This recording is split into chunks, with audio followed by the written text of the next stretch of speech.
Before we get into this is a 3-part series, so if you haven't already done so, I recommend you go and watch part 1 of the series, which I'll link in the description below. So, the Curse of the Black Sun. In the last episode, we covered what the Curse of the Black Sun was, and we took a look at one of the girls affected by the curse called Renfrey. In this episode, we're going to jump straight back into it and go on to another girl that was affected by this curse. The next cursed girl we're going to be looking into is Deirdre Adamain. Deirdre, like Renfrey, fit the requirements of the curse by being a royal, born within the time frame of the eclipse. Deirdre shares more in common with Renfrey than just the curse, as she was also next in line for the throne of House Adamain, as Renfrey was next in line for the throne of Creighton, and she also suffered unjust treatment at the hands of others. Though unlike Renfrey, Deirdre was a child of surprise bound by fate to the wolf school witcher Eskel. This happened as Eskel had saved her father's life, and as a reward, asked for that which he found at home yet did not expect, which turned out to be his wife pregnant with Deirdre. Because Deirdre was thought to be cursed, her father paid to have a mage investigate her to try and get an answer. This mage turned out to be a fraud posing as a neuromancer, and instead of performing any kind of investigation on Deirdre, he raped her instead and fled with some of her precious belongings. Upon telling her father about this, he didn't believe her, as he had already heard from some of the locals on the outskirts that the fake mage had been seen fleeing, scared for his life, saying he was frightened by demons he saw when he was examining Deirdre, which caused him to think Deirdre was in fact cursed. Because her father did not believe her, and now she knew he thought she was cursed, this upset her greatly, which caused her to run away from the castle, to which she exacted revenge on the old man Fraud by killing him and mutilating his manhood. After a while, Deirdre returned to the castle, where she was put under the protection of her father until his death. After her father died, she once again had to flee, but this time it was because of some trouble she was having with the sorceress that arrived at the castle and was manipulating her brother. With Deirdre gone and her father dead, the lands were in limbo, waiting for her to return to rule them. But because of her curse, many felt she wasn't fit to be the ruler and contested her right.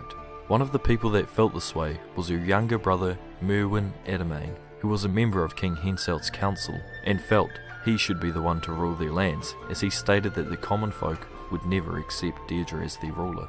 He and the sorceress Sabrina continued pushing the issue to the king of the lands, King Henselt. A story that plays a big part in Deirdre's life is the story of the time she spent hiding at Kaer Morhen. The story starts off one winter when Geralt is on his way back to Kaer Morhen and runs into a military camp on the usually dead last stretch of the journey. It is revealed to Geralt that these soldiers are led by Deirdre's brother and the sorceress Sabrina, who are looking for her. It's explained to Geralt that he must hand over Deirdre to them or there will be trouble. Sabrina explains to Geralt that she only wishes for Deirdre to aid her in trying to further understand what the curse of the Black Sun is, but we all know what she really would do if she got a hold of her, as we already know that Merwin wants to rule the lands Deirdre has claim to. Before Geralt makes his way to Kaer Morhen, Sabrina makes it clear to Geralt that she will not compromise on this issue and is only interested in taking Deirdre no matter what. Upon getting back to the courtyard in Kaer Morhen, Geralt finally meets Deirdre, where she explains to Geralt that she's come to Kaer Morhen to seek refuge from Sabrina and her younger brother. She tells Geralt her side of the story, telling him she believes Sabrina only wants to put her younger brother on the throne instead of her, as Sabrina has Merwin on a leash, therefore should be a powerful woman. Deirdre also mentions that Sabrina's always had it out for her, ever since they met, due to them both being interested in the same man, Robin, who was the kennel master at Cairngorm. Geralt doesn't know what to say to this, and goes off to look for Eskel to try and find out more on the situation, as after all, Deirdre is Eskel's surprise child. Geralt finds Eskel in a cave near Kaer Morhen, clearing it of Kikimals in an attempt to delay having to confront Deirdre. Eskel explains how he saved Deirdre's father, to which in return he invoked the law of surprise. Eskel never acted on this though, and instead avoided Cairngorm so he didn't have to meet Deirdre. Eskel was meant to return to Cairngorm 6 years after saving Deirdre's father, but couldn't bring himself to do so. Eskel then explains that Sabrina was appointed by the Council of Mages that deal with the curse to look into Deirdre to see if she shows signs of the curse, as they knew she was born within the time frame of the eclipse. According to Eskel, This was a big mistake on the council's part, as Sabrina already intended to label Deirdre as cursed, as they both disliked each other, due to them both being interested in the same man. Sabrina ultimately labelled Deirdre as cursed, and said she needed to be subjected to real studies, which, going off what real studies were to other cursed girls, was probably a death sentence. Deirdre obviously strongly refused, which angered Sabrina. Deirdre felt she was being wrongly accused and gathered some of the knights from the castle who were still loyal to her to help her get rid of Sabrina. This was a big mistake on Deirdre's part, as it turned into a bloodbath as Sabrina fought back, causing the deaths of many bystanders, including a priestess of the Temple of Freya who just happened to be in the wrong place at the wrong time.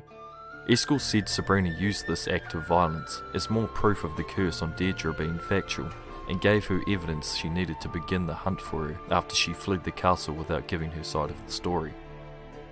After clearing the cave, Geralt and Eskel return to Kaer Morhen, where they meet with Vesemir and Lambert to discuss what they're going to do with Deirdre. Vesemir explains they should give her up to avoid stepping on the toes of King Henselt, as doing so could make all of them enemies of Kedwin, seems as Merwin had a letter of safe conduct from the king, which was basically a letter allowing him to do whatever he wanted without being attacked. Lambert says they should fight, as they need to teach Sabrina and the rest a lesson for coming this close to Kaer Morhen and trying to order them around.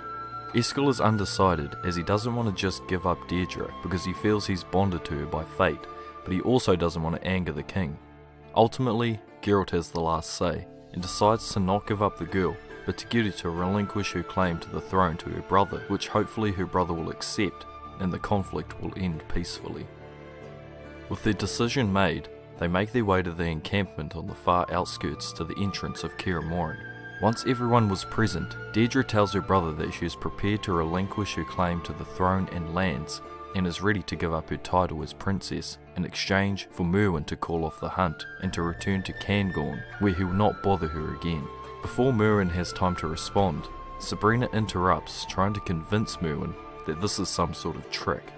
Sabrina then mentions Robin, the man they both were interested in, and then tells him that the only way to keep his title safe is to have Deirdre arrested. This enrages Deirdre, causing her to lash out in anger, striking Eskel in the face and killing all the other guards.